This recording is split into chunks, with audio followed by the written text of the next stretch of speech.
On this episode, a Battlefield veteran shares his Battlefield 5 war stories.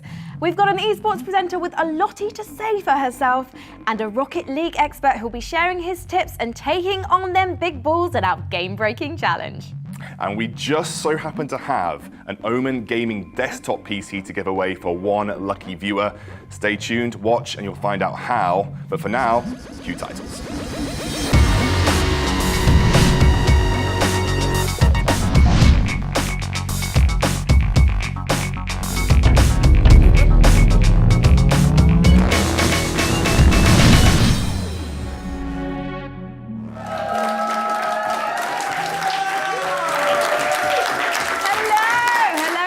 Welcome to the Omen Esports Report. Sadly, Parla can't be with us today because he's having his annual haircut and it takes a full week and a half to get through that glorious mane.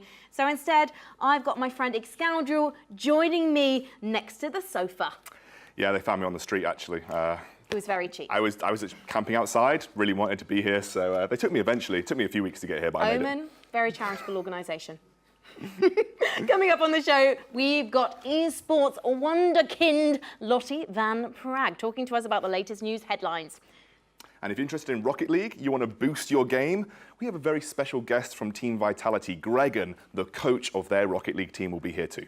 Can't wait to get his tips on that one because I'm a terrible Rocket League player. I should lie, but I'm not very good at it. But I won't lie about our first guest coming to us on the sofa. His name is Westie. He is EA's Game Changer of the Year, and he's going to spill all the beans on Battlefield 5. Westie, are you ready to join us?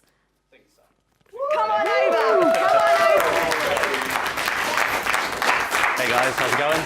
Oh, you're going for the, I was going to go for the handshake. We're I fist forgot. bumping. Yeah. You're very prim and proper. You were nearly a doctor, so. Nearly? I wasn't bloody You doctor. are actually a doctor. Oh, you were an F1, Yes, so yeah, yes. not quite. I'm so sorry. Wow. I am joking. Anyway, I'm really glad that you're not curing cancer right now, Excoundel, because we get to have you in the chairs with us. And I need to ask you guys about EA at Gamescom, because you were both there. You're both technically game changers, aren't you? Yeah, that's correct. I've only been one for 3 weeks, so I can't really talk. Don't play it down, mate. Don't play it down. But what on earth is a game changer, and why aren't I one? Well, Game Changers, any member of the gaming community that EA happens to sort of work with or go out to events. So, for example, I've been out to the DICE studios in Stockholm and I've played Battlefield 5 early on multiple occasions. I did the same for Battlefield 1 and for Battlefield Hardline out in California as well. I've worked with EA on multiple occasions, making videos on live streams, a bit like this one.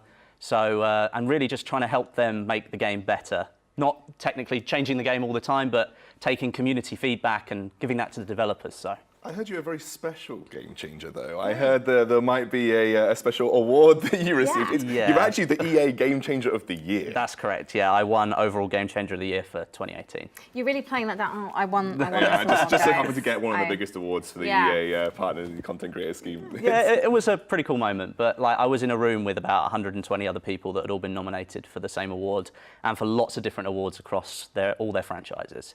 So there was lots of talented people in that room that night and was just lucky enough to win the big prize. So when you won, you couldn't be like, yes, I win, you all suck. You had to be like, thank you very much, thank you very much. You're all winners in this room. Well, I think coming from this perspective, I'd be like, you're all fantastic, you all do a brilliant job, but I just do it a little bit better. Yeah, that's fair enough. Now, we just mentioned that you guys were at Gamescom and you were capturing exclusive footage from Battlefield 5. That's correct, yeah. So it was a build of the game that's very close to the open beta, which is, I think, coming out next week. Not quite the same, but very, very similar. And it's on the brand new Rotterdam map, which was actually in their Gamescom trailer a couple of weeks ago. And we've actually got some footage that we can go through Yes, right now. I brought some along today. The game has been pushed back to November 20th, though, so I'm super excited to see some footage. But what's happening in this? So you're getting a good overview of the Rotterdam map here. This is like the metro line or the train line that runs along the top of the map. It gives it quite a lot of verticality. There's lots of different entrances to it, so don't be afraid that snipers are just going to sit up there all game with no challenge. It's easy to get up there. But the Gamescom build also introduced a lot of new weapons. So here we're looking at the M1A1 carbine with the paratrooper stock on the end there. That's actually foldable, I believe. So there's lots of different customization coming to Battlefield 5, but mainly I'm trying to show off here some of the new gunplay mechanics, because the previous game, they changed the way they balanced weapons. It was all based on engagement distance, rather than sort of how much damage things do playing the main role. But here, they've kind of found a hybrid between the two systems, one from Battlefield 4, Battlefield 3 times, and Battlefield 1.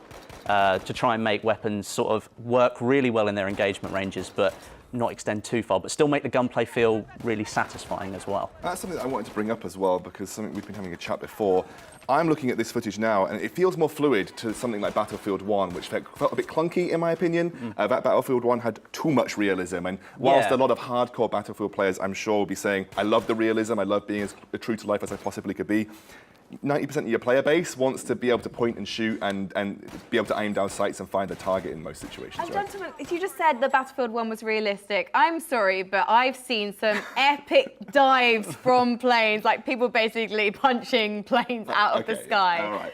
But in terms of gunplay, I mean, let's talk about the mechanics that you might not be able to easily see from that, because there have been changes to the way the guns and movement work, right? Yeah, definitely. I mean, like, a lot of people sort of looked at Battlefield 1 as a brilliant step forward in terms of the engine, but I think it left a lot of the gameplay stuff behind and went quite simplistic, which for most people after about 2 or 3 months wasn't really what they wanted to do. So in this game, they've kind of taken a lot of steps back towards what the game used to be like on the Refractor engine, so back in like 2005 Battlefield 2 days. So there's a lot more reliance on team play and squad play. You've got limited ammo, there's no health regen anymore, or there's very limited health regen now. Yeah. So you really do have to rely on your squad a lot more. Which I think is really something that was missing from Battlefield 1. That was very much like a lone wolf kind of game. Yeah, absolutely. And it's harking back to more like 1942, which was like a super squad-based game. Really happy to see. Yeah. There's also some extra elements that have been drawn in from maybe other genres in that sort of Battle Royale genre type. Yes. I'm sure we'll talk about the Battle Royale side of things as well. But there's also construction being brought into Battlefield. Yes, there is. It's called the fortification system. So think of it more as like backwards destruction or anti-destruction.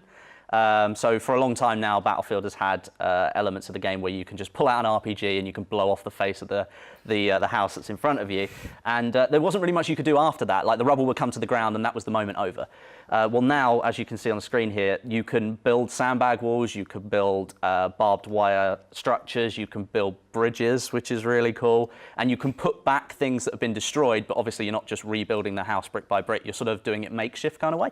And it can really affect gameplay. So you could be building a wall right here, someone comes along, and you've instantly built cover in front of you, which gives you cover from one side so you can focus on another direction. Well, we briefly mentioned Battle Royale. That's coming to the game after it's released. Yeah. You were saying earlier, actually, you think it's going to be in early access for a while. It may be in early access. I mean, that's just my opinion, really, because I can't see how developing the entire multiplayer for Battlefield 5 over the last 2 years or so, how they could possibly have time to do Battle Royale on top of it. It has recently been announced that that mode is being made by a separate development team, however, so it could well be that, that it is a little bit further ahead than people expect. But I'm quite excited for it because I'm quite interested to see where they take it. Yeah, that's something I was going to ask you, because Battlefield plays a lot less like your... It probably plays quite close to PUBG in terms of the way it feels in terms of player-to-player interaction. Yeah. But in terms of how you think it's going to play out, you mentioned that there was a massive hype moment where you saw a Tiger tank in one of the final circles. Yeah. How is this going to play out? I mean, do you see it working in a Battle Royale mode? I think it's going to take, and I think it's going to take a lot of what the core multiplayer is doing for Battlefield 5. Like I said, there's going to be ammo scarcity and lack of health regen. I think some of that element will definitely be taken into Battle Royale. And there are certain sections that I think need to change a little bit, because the gunplay in Battlefield 5's multiplayer is obviously very, very short time to kill. In most Battle Royales, the time to kill is much longer, so I think there's got to do a little bit of work there.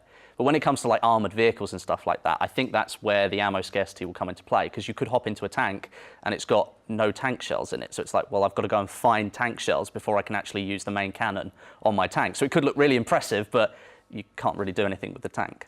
And with the building mechanic, guys, it's going to be sandbags at dawn. The audience were not feeling that. We do actually have a live audience here. I just didn't warn them I was going to do that. We didn't rehearse that. Thanks, guys. Thanks. I'll give you a golf clap. Much. Yeah, brilliant. By the way, guys, I don't know if you knew this, but I was at Gamescom as well. Yeah. I was checking out the new Omen by HP Obelisk Gaming desktop. We had 20 incredible streamers come down to play it, some of them from the YouTubes as well.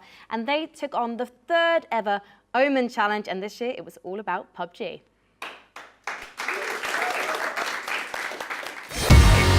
Gamescom 2018 saw the Omen Challenge return for a 3rd year running. This time, 20 top Twitch streamers and YouTubers formed duos with fans and friends to prove themselves worthy of a chicken dinner and a huge cash prize in PUBG. In a never-seen-before format, each duo started off day one with $5,000 on their heads.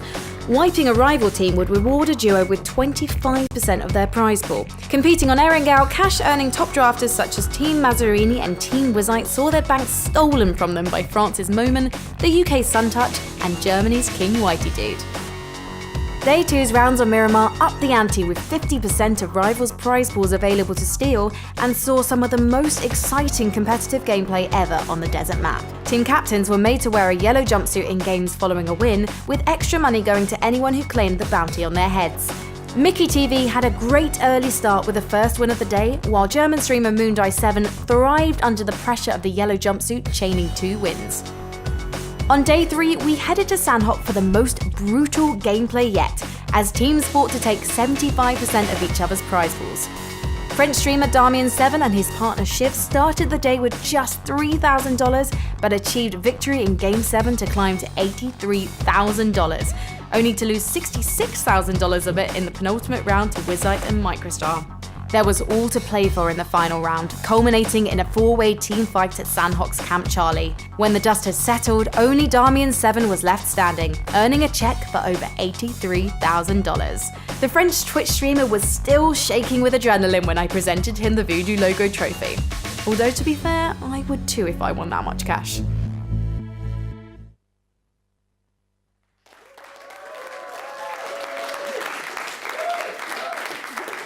So, Frankie, that was a very different twist on a PUBG event, right? PUBG is kind of known as being the big brother, the older, more dressed up brother of the Battle Royale genre compared to maybe the fun cousin. Yeah, the fun cousin of Fortnite, which is a bit, you know, a bit sort of more playful. That was a bit more of a playful genre for PUBG. How did that feel? How did it sort of go down? It was so exciting because cash was awarded for kills. You stole each other's cash when you wiped your enemy's team, right? You took 25% of their prize pool on the first day. And then the third day, they were taking 75%. So it was brutal. And because we were on Sandhock on the last day, which is a 4x4K map, and the other 2 maps are 8, it was twice the action, twice as fast, and everything changed. And our 2 front runners, who never got chicken dinner, Team Wizite and Team Damien7, came out on top, which I was really pleased to see, actually. They were rewarded for their violent efforts. And from a spectator standpoint, I was watching and I thought, I've never seen PUBG in this light. I've never seen PUBG kind of take a more jovial tone to a broadcast, more jovial tone to a tournament. And I think I was really impressed by the way it was set up. Do you think this is a format that we'll see more of for PUBG in the future? I definitely hope so, because that's a common criticism of Battle Royale titles in general, but particularly PUBG, because there's so much of it at the moment, because it's one of the best esports out there, in my humble opinion. It's that the early game action isn't quite fast enough at the moment. But then when you add money into the mix, the teams that in competitive we see, say in Europe, waiting until the 3rd circle to make their approach and get aggressive and start actually fighting each other. Well, when you tell them actually you're going to win money if you start killing people, they're not going to wait till that 3rd circle. They're going to start taking the fights. They're going to play like the Russian teams, essentially. Absolutely. By the way, guys, if you remember, we have a competition, and Frankie, we had a competition win from last time. We did. I remember giving out a bumper Omen goodie bag to Billy Joel O'Connell, and this week it could be you winning an incredible Omen by HP gaming desktop. And it's very simple. You should watch this TV. You should watch this VT, in fact, and find out how that baby could be coming home to you. For our latest game-breaking challenge, our Rocket League expert is going to team up with rookie Lottie to take on a random duo in 2v2 play. Now, if you'd like to get your hands on the wonderful Omen gaming desktop PC, first you'll have to tell us if you think they'll trounce the opposition or let a few too many into their own net. If you're right, you'll be entered into a draw to win the big prize. To enter, and for full terms and conditions, head to the link on screen, or we'll enter it in Twitch chat. You've only got until 7:20 p.m. to cast your vote and enter, so get on it. The winner will be revealed at the end of the show.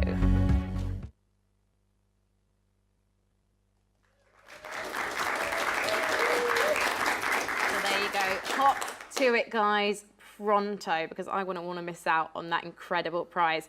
Now, our next guest to the sofa is known mostly for her work with Gfinity, but she's also a pretty dab hand at lacrosse, and it is one of the future faces you'll be seeing a lot more of on those big esports stages. So please welcome Lottie Van Praag.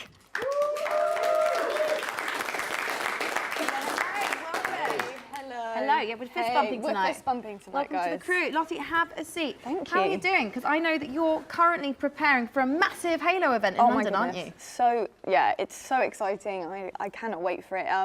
So September is just around the corner pretty much. I think, what day is it today? So it's the 31st today, so 31st. September starts tomorrow. Wow, So you okay. must be counting down the days till HCS? Yeah, HCS London, it's going to be amazing. It's the first time we've ever had North American teams fly over to Britain. Now, these players, some of them have never even had a passport before. So I was interviewing them and I said, guys, what's the furthest you've ever travelled? Well, we don't have a passport. I was like, well, you need to get one pronto because you're coming over to the UK. But it's going to be absolutely amazing. I actually wanted to quiz you because in console scene specifically, Call of Duty and Halo, Europe has classically always been destroyed by North America in international events. Now this year, Europe in Call of Duty, Red Reserve, Team Caliber, people like that, they have shown Europe some good Call of Duty. They've even won a couple of events here or there and bringing the competition to America. What is it like in Europe with that in Halo? Well, we do actually have some superstar individuals in Halo, but unfortunately, the one team that we sort of had our bank on, our money on the table for, was Infused, and unfortunately, they have now defused. So, unfortunately, they're no longer together, but the players have actually separated. They've gone into different groups and different teams. So we're looking at Team Lucid this time. Hopefully they've put practice in, they've scrimmed hard and they're putting in the effort to work together as a team and to come together to hopefully show up a little bit at London. And you're starting up a YouTube channel, aren't you? Because you're getting super busy now. We saw you in New Orleans presenting HC5 out there in July, I think it was. Yeah. So now you're going to be taking us with you. I am indeed. I thought, what a better time to maybe whip out a camera, whip out a mic, and take people with me because these events are so incredible and there's so much effort has gone into them to make them look so beautiful. So why not bring everyone with me? It's an interesting journey. That's for sure. It's hard work. I've never edited before, so that's new to me. I'm learning as I go along, but it's good. I like it. I'm sure as Westie and I also started one myself will tell you, starts off as a passion project, quickly becomes a job. It's an obsession. Yeah, I'm really looking forward to whatever you end up producing on that channel. I'm sure it will be incredible content, whatever it is. Definitely. I'm going to throw the ball back to you, though, Excoundel, because we need to get into our news headlines, and I know this one's going to be very close to your heart because Team XL, our friends, led by Sindel, who was in episode 1, have won the UK Masters tournament for the League of Legends at I-63. Yes. For those of you that don't know me, my entire background is in League of Legends, and UK League of Legends is like a passion of mine. I love seeing the boys on the UK stage do well. We've finally not become a meme. We're finally exiting meme status in terms of a scene, and we're entering in sort of European competition. But XL specifically, I'm really happy they got this win. They beat a very, very promising Danish team, and if anybody knows anything about Denmark and esports, you'll know that Denmark produces an exorbitant amount of ridiculously good players. So for them to win against what was a very promising Denmark team, or Danish team, was very, very good.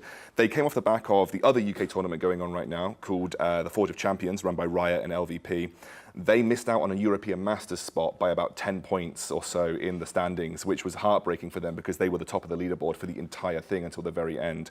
So to get this win going into the finals of the Forge of Champions next week, where another European Masters spot is on the line, I am very happy to see these guys go in with confidence because I think it's going to be important to them. But also, for those of you that don't know, EU Masters is the level below LCS for Europe. It is as good as you can get for an amateur/semi-professional player in terms of a competition. So getting there as XL is their primary goal. But you were saying it was a close-fought thing, and actually XL made a massive comeback in the last stages. Yes. And we can take a look at that now. Let's have a look. Good pillar to interrupt for a little bit, Vicente compiling it. That's going to be the first kill of the fight. This looks like is all that XL can do is just crush down GGE. In comes some paranoia. There will be a shutdown. That's actually a turn off to the victor, but look at the damage. That damage out doesn't quite get the kill. Inhibitor falls down. They have 2 waves of super minions and Baron buff, and only a Chew and Pris Connect can really just stop this from happening. This could be the series and the tournament. Sendo goes in. Oh, Sendo finds one straight off the back.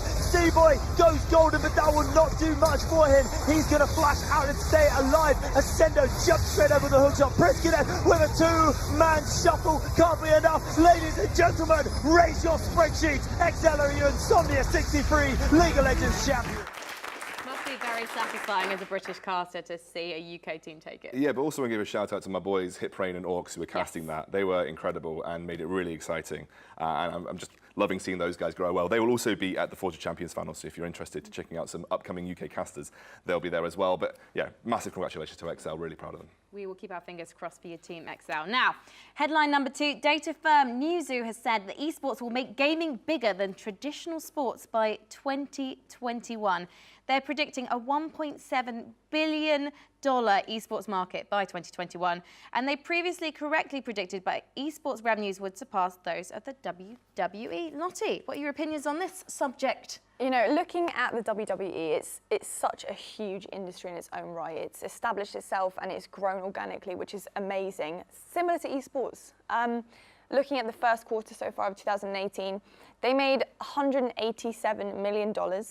They then, in the second quarter, went up by 31% with $281 million.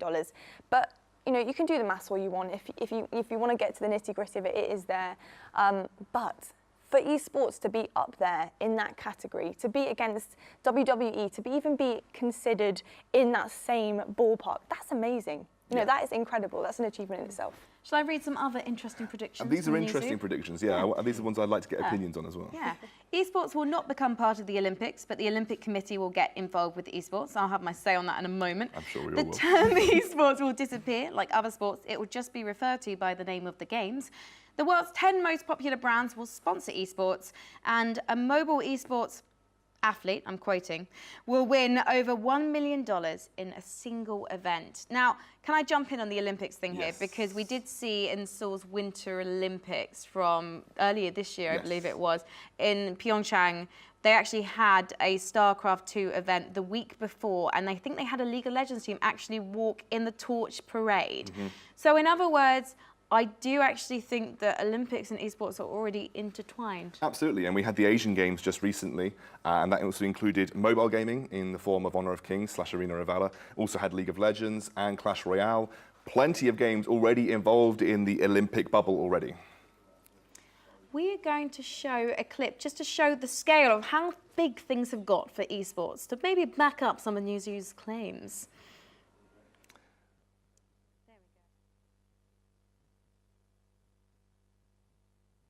They had augmented reality dragon. This is the dragon that's featured in the game that you take. I believe it's the Elder Dragon. That was do you know how much that cost? that cost a bloody lot of money. $1 million or something like that. A lot of money to put an augmented reality dragon flying around that stadium. But it was insane. But it shows you the level of production that we're now getting in esports events as well. That's beyond production you've even seen in traditional sporting too. Something that I wanted to talk on is specifically the word esports disappearing. What do you make of that? Because it's such an ingrown word into our industry that I don't foresee it ever really disappearing. People are going to refer to it as, did you watch the League of Legends game the other day, or did you catch the Battlefield game the other day? You know, what do you guys think of that? I think really, like, if you talk about it that way, you are talking about it as a very like traditional kind of sport. So, and when you say the word game, they're all games in their own right. So yeah, you could say that might happen in the future, but I think everything falls under the esports umbrella. It's its own entity, I think. I think looking at that as well, I think I completely agree with you. It is its own thing. You know, looking at the music industry, you're your individual artists. You know, they all their own brand. However, it's under music. Exactly. And it needs to be said. Esports is a thing. That's what it is. It's still the same thing with sports as well. You know, you might play football, you might play basketball. They're still sports. Yeah. Yeah, no, exactly. They're still sports. Well, one final prediction from Newzoo is that the highest earning team will generate over $10 million in gross revenue, which neatly segues us into our third and final headline, guys. OG, the winners of the International, the Dota 2 World Championship, earned $11 million of that sweet, sweet $25 million prize pool. It's a massive amount of money. Absolutely huge. Absolutely huge money. It sets the bar for esports events, and the way that Valve do it specifically is they crowdfund a huge portion of it. Valve put up 1.6 million of their own money, leaving 23.4 million to be totally crowdfunded through, I believe they call them compendiums. They sell particular compendiums in-game, which are either in-game items or the ways to support your favorite teams. And that was only 25% of the revenue from compendiums went towards the international prize pool, meaning Valve made 75 million just by selling prize pool donation products. and they're one of the only companies in the world to do this. You still have League of Legends and Riot still putting up 1.8 million, 2 million prize pools and not crowdfunding, despite having the larger player base and the higher revenue. They're still not using that model. And you know, this is the question I pose to you guys. Is it time that companies learn from Valve and start adopting this model? I think so. I think there's huge communities around any kind of game. And like a lot of people want to see that element of it. They see the competitive nature of it. They get excited by it and they want to feel like they're part of the action. So when you crowdfund something like that, it kind of makes sense to me. You're getting them involved in everything that's going on. 100% agree. I think, you know, I feel like it's already been like sort of done, you know, and I don't know why it hasn't continued because like looking back for Halo, Halo 5, the first Worlds that we did in 2016, I mean, Microsoft put in a whopping $1 million prize pool, and that was ridiculous to people. Like, oh my goodness, I cannot believe this amount of money is on the line here for these players. But then they decided, okay, we'll open this up to the community too. And the community built up 1.5 million further just through rec packs, like in-game. And that's incredible. You know, the amount of people that want to see more on the line, more on the line. It makes it more interesting as an esport. It's so funny that we talk about it, and the way I phrased it, only 1.8 million. It's still a blinking lot of money to give to an esports prize pool. So, but Valve just set the bar that much higher that everything pales in comparison. It's really odd. I'm going to learn Dota too. I heard you only need 10,000 hours to be good. Easy. I've got so much time on my hands. But not much time left to talk about Dota because we need to get our next guest on. I met him about 2 years ago when he was just 12 years old, and he's now old enough to join us on OMEN Esports Report. Gregan, let's be having you. I should also say that you're a little bit older than full team because you have a full-time job as the manager for Team Vitality's Rocket League squad. That's right. You've also been a commentator. You're pretty hot at the game yourself. How are you settling into manager life? Well, you mentioned the 12-year-old. That wasn't me, but it was one of my players.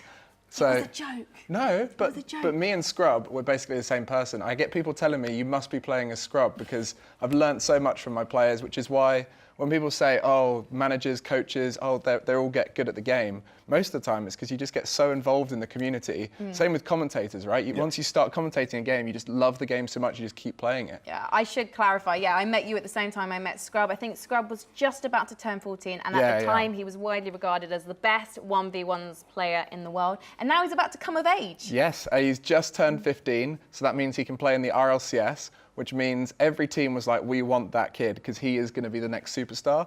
And thankfully, he enjoyed playing with Fairy Peak and Pashi, so we picked him up. And I can tell you now, he is going to be in the pro scene for Rocket League, and if there's other games in the future that players start converting to, like first-person shooters do, he's going to be a top esports competitor for the rest of his young age where he can compete. Now, me and Gregan actually have never met before, but we do have something in common. We do, yeah. We both went to Sheffield Medical School. We did. We were just quite far away from each other in terms of years. Yeah, a little bit before my time. Yeah, I was a little bit after your time, yeah. But regardless, it brings up something that's important that I'd like to talk about, given that you're here now. A lot of hype around physical fitness in gaming these days, and also you guys can chime in on this too. A lot of people saying physical fitness has a massive impact in the way you play and your sustainability in terms of an esports pro. Yeah. What are you, given your medical background, you know, what do you make of that particular statement? So I'm a huge advocate for healthy gamers and how they can perform better when they are healthier, whether it's to do with lifestyle, whether it's to do with food, but mostly with things like exercise. Now, a lot of people think you're going to get an improvement in terms of the game. The only thing that's kind of proven is the carpal tunnel. It might be less likely to happen with first-person shooter gamers who are using mouses and flicking their wrists a lot, which is pretty tough on the joints there. But mental health is the key. If you're physically fit, you can have so much more control over your mental health.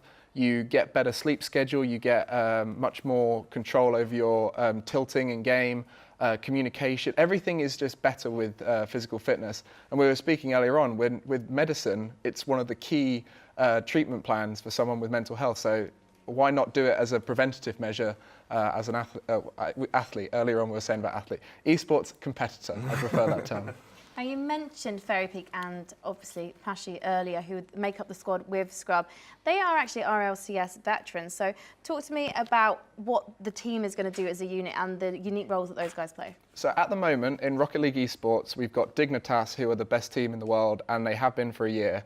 and everyone just wants to take them down. And we were very close last RLCS in London, which was amazing. NRG took them to the final games, final moments. It was incredible.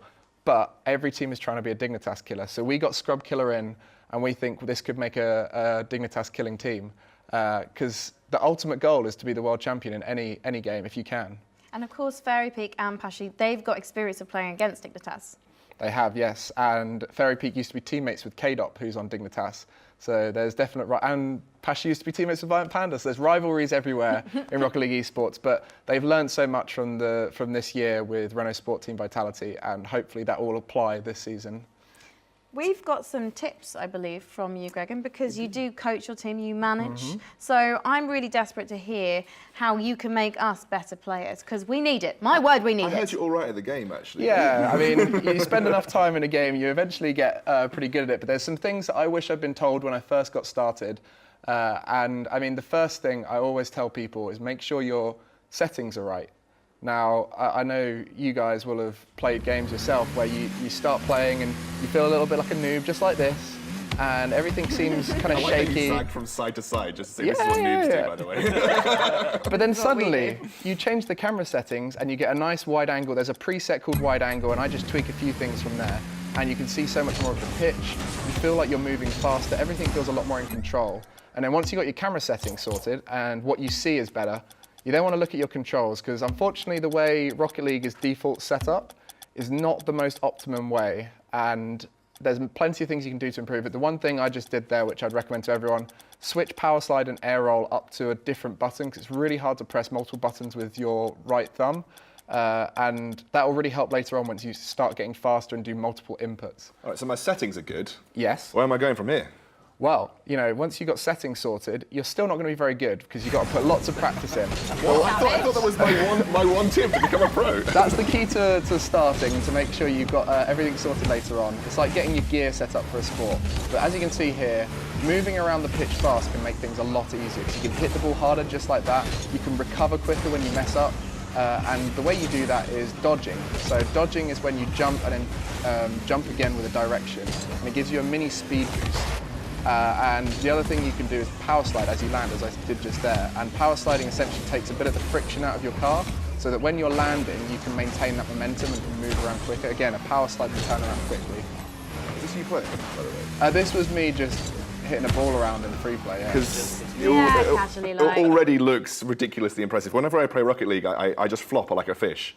I actually just can't hit the ball. But eventually you flop like a fish and do something amazing, and that's the dream in any game when you're starting off. You want to flop to a crazy victory that you never understood why, but that's what keeps you going. Producer Dan has just said in my ear, flop like a fish and fly like an eagle.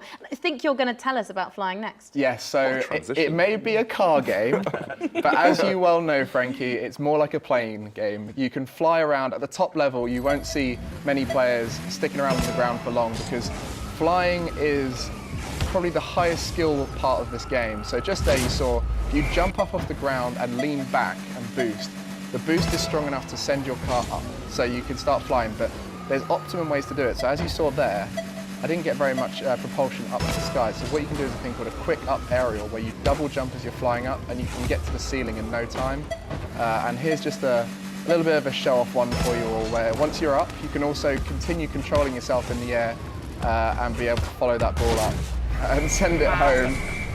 Watching this makes me want to get good at Rocket League. I'm not going to lie, Gregan. Well, 4,000 hours on and I'm still learning, and that just shows you how big the skill ceiling is for this game and why the esport is going to stick around forever. I hope it does. We did try playing a while back. We should maybe try again. I can't say I'll be any better though. You were very good at hitting other cars. I'm fabulous at booming cars. Yes. I can explode any enemy I choose. But we've got one more tip from you, haven't we, Gregan? One more tip. So those were mechanical tips and setting up your game correctly. The last thing is how to position best. Now, the theory of Rocket League is kind of still quite fresh. Most people still don't know what they're doing a lot of the time. It just kind of comes naturally as what feels right. But as you saw there, if you sit inside the goal, you don't have very good a vision of what's going on. It's very hard to time hitting the ball. And so when you're early on and you don't have very good mechanics, if you come from the back post like that, so you enter from the far side of the goal, you can drive forward into the ball and follow it up and send it to safety. So here's another example. I'm going back, I think that ball's coming around the corner.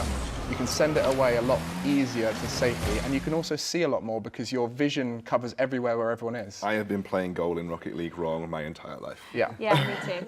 Me too. I've been wondering why I can't just like boost to the top left corner of the goal to try and save a top left, but I've done it wrong the whole time. Let's form a team and see how it goes. I don't think we'll do very well, Frankie. Maybe not. But speaking of teams, we actually do have another team sat on the sofa because earlier we squadded up Lottie and Gregan to take on the game-breaking challenge.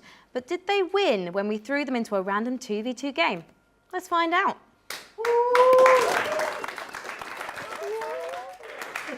Hello and welcome to the game-breaking challenge. I've got Rocket League expert Gregan and I've got more of a rookie on my right. It's Lottie. You're joining a bit of a pro. Are you a bit nervous?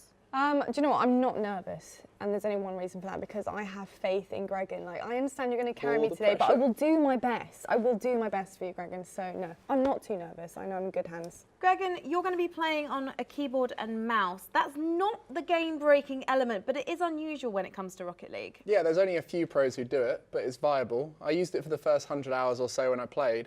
I definitely prefer controller, but I think we can do it on the keyboard and mouse. We've invited everyone at home to cast their vote as to whether they think you're going to win or lose this match. And if they get it right, they will be entered into a draw to win an Omen Gaming desktop PC. So the pressure is on the people at home as well as you guys. But I've got one more question. Do you think you're going to win? 100%. 100%. 85%. 85%, I'll take on, that. Gregan. Come on, fist bump. Let's go. Let's do it. Let's go. We got this. 3, 2, 1. There we go. Let's try and go for an early goal. First touch from Gregan there. There we go, straight for a shot on the goal. Not quite there. Oh, she comes in, Lottie comes in. Every time. No, that was, I mean, high, it was... but I might be able to read there you it. go. Yeah! Oh! Lottie go, Lottie go. Oh, you did jump up, to be fair. It was just a little bit off. Gregan's going to come and clear that one. Sweep it away. Nice. All right, I'm just going to get this boost. Okay, just in case. All right, what are you doing, Mr... There we go. Over clear. Oh, my heart rate. Goodness gracious me. Okay, 30 seconds in. No one's scored yet. Come on, Lottie. What do you think of your opponent so far? Every time. They're quite passive, which is good. Oh, I'm going to have to go backwards for this. Waiting for you guys to make some mistakes. Oh, he bumped me, but it's free. There we go. Oh, that's an There easy we goal. go. Come Yes. on! Come on, let's go. Let's go, we got this. That's what we want. Let's go, Frankie. I like the let's do captain this. in the middle here. Thank you. Yes. Let's go. Yes, It's I'm the team needed. captain. I take credit. The moral support. Yeah, the moral support. There we go. Let's go. There it is. The goal rock. here. It's job. Tactically bats the ball back, and there we go. Shot on goal. Is he going to get it? Oh, and they didn't clear it. They didn't clear it. That could be another goal. Oh my goodness me. Two very near misses. I thought you were going to get it then. Me too. I was very disappointed in myself. Right, we're going to take it over the top. You're still in the lead, mate. Don't worry. Don't tilt it just yet. Okay. Come on, Lottie. Go clear it. Go clear it. Okay. I'm not sure what you're doing, Lottie. Go on. There we go. That's it, Lottie. Straight Oh forward, my straight God. forward. And Okay, again. boost. If you can get it in the middle, I'll be there for you. Okay. And again. We haven't got the rights to that song, so I won't sing it I now. got demoed, man. Okay, you're at the back now. Hard. Okay, I'm going to go in, and we're going to score. Right? You ready? Yeah. 3, Yeah. 2, There we go, Lottie, go! Lottie, go, One. go, go. Yes!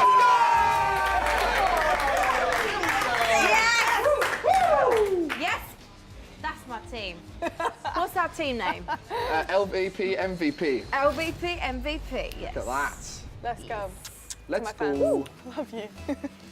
LVP. It's important, bro. This is dangerous. No. Oh. Bicycle hit. I've not heard of that one before. Oh, don't score No, this. no, no, Nose no. missed. I'm getting, No, no, I'm getting it's back. I'm better. getting back. I think I'm failing on the double jump. I think that's where I'm going wrong. Where I'm coming, I'm on your, That's- I'm on your Oh, right. that would be a beautiful shot. Oh, just. Oh! Stunning. That was absolutely sexy. I feel a little bit weak at the knees. Oh, The news are getting hot in here, Gregan. it is, yeah. I think that might be the nicest thing anyone said about me when I've scored a goal. I mean, No, I didn't you say it don't. about you, I said it about the goal. Okay, that's The fine. goal was very sexy. Well, as long as we win, I'm happy. We've got a Lottie goal. We just need to get that win. For all those that people guy. at home who believed in us. He just gave it to you. That's Rocket League. He's flirting with you. He liked that goal too. There we go. Nice. There we go. Right, Here we go. it's 4 goals up time. It's will they forfeit or will they carry on time? Lottie's car seems to be slower than yours. She's just sort of taking this little scenic view. So Lottie, there's this button which allows you to boost. Yeah, no, I've got it. I'm just trying to like not go too fast, you know what I mean? Do you know about the aerial button? If you press it, you start flying. Really? No. We're going to get you one more goal, okay? Okay. Oof. Uh-oh. Come on, don't let them score. Let's go for a clean sheet. Oh, Let's go. I thought it was Oh a my sheet. goodness. Go on then. Clear Go forward, it, go forward. Lottie, clear it. Back to Yeah, you. dribbling. Oh. We're doing a passing Oh, play, I yeah? just got demo. Back to you. Yeah. This is yours, Lottie. There we go. Great touch. Great touch. But And again, Lottie. Let's get Lottie, it. and again, and again. Up I'm front, going to yeah. roll it towards the Front, net. yeah. Chase it down, Oh, Lottie. I was like, I've got That's yeah, all that's you. it, Lottie. There you go. An There you go. assist is as good as a goal, so if you can get a pass off. I mean, Lottie, are you in the middle? 9, 8. Lottie, Lottie!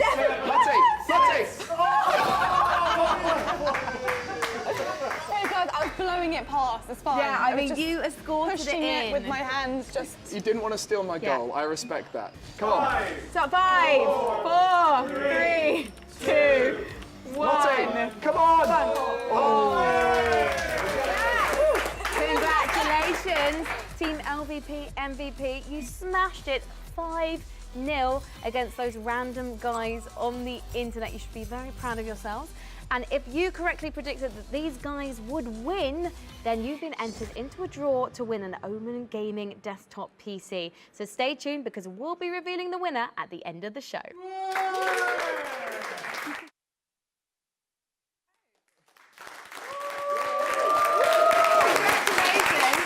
LVP MVP. What did you think of your rookie, Gregan? Learned very quickly, and I was very impressed with the goal. We said, we planned, it was like, right, I'm going to hit it middle at some point, I'm going to count you in, and you're just going to charge, and you did it. Quick learner, very quick learner. Do you offer coaching services outside of Team Vitality? Because I think we're in the market for a new coach. Maybe a little bit on the sneaky on the side. No one too good. I'm happy to work with beginners like yourselves. If the money's right. If the money's right. I know that look. Anyway, you guys at home were voting to see whether you thought that these guys were going to win or lose, and 81% of you said that these guys would secure the victory. So a lot of optimism out there in the Omen community. And I can reveal that the winner of the Omen by HP gaming desktop, aka my new best friend, is It's Ads 44, aka Adam Main from London.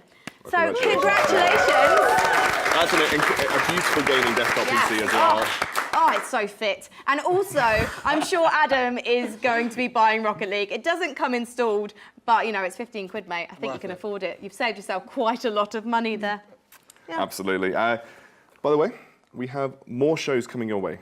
So obviously, we have plenty more shows on the go. If you want to find out where the next shows are going to be, you can go to OMEN and you'll be able to find all of the information regarding our upcoming shows where, unfortunately, I don't feature, so it's not as good, but you should still check them out. Look, if Parla has another haircut, or if I have a haircut, because goodness knows I'm overdue for one, we'll get you back in, mate. Thank you so much for joining us. And we're going to be back next month because we're going to have even more guest challenges and yet another chance to win an awesome Omen prize. And just to remind you guys that Omen are running a UK CSGO tournament called the CSGO Omen UK Open League, and it starts on the 2nd of September, and it will be featured on this channel here on Twitch, yes, right here. So make sure you check it out because there's going to be plenty of great UK CSGO action on its way. Yeah, hit that follow button, guys. Thank you so much. Westie, Lottie, Gregan, thank you so much for joining us. Thank you again, my friend. You scrubbed up really well. I'm so glad we walked down that alleyway earlier on and picked you up off the street. I think maybe there's a career in this job for you. I'd like to hope. Yeah, I hope so too. And thank you, of course, to all of you guys for watching, and we will see you next time.